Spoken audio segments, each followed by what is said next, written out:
युवपीढ़ी खुशी खबर एणिकी जदि आपण प्रथम थर प्राइवेट जॉब करुछंती तेबे चाकरी मिलिबा मात्रे सरकार आपणको देबे 15,000। एथिपाई युवक मानक पई 1 लाख कोटी टंकार एक योजना आरंभ करिसंती केंद्र सरकार। प्रधानमंत्री विकसित भारत रोजगार योजना नाम रे आजिठु यह आरंभ होइतिबा बेले एही योजना अधीन रे प्राय 3 कोटी 5 लाख युवकंक पई नूतन नियुक्ति सुजोग सृष्टि हेबो। आउ घरोई क्षेत्र रे प्रथम चाकरी करुथिबा पिलांकु सरकार 15,000 टंका प्रदान करिवे।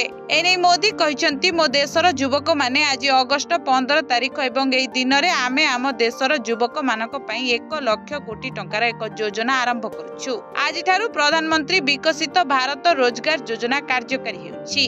एही योजना अधीन रे घरोई क्षेत्र रे प्रथम चाकरी पाउथिबा युवक और युवती माने सरकारक ठारू 15,000 टंका पाइबे। एथि सहित अधिक रोजगार सुजोग सृष्टि करुथिबा कंपनी मानकु मध्य प्रोत्साहन राशि दिया जिवो।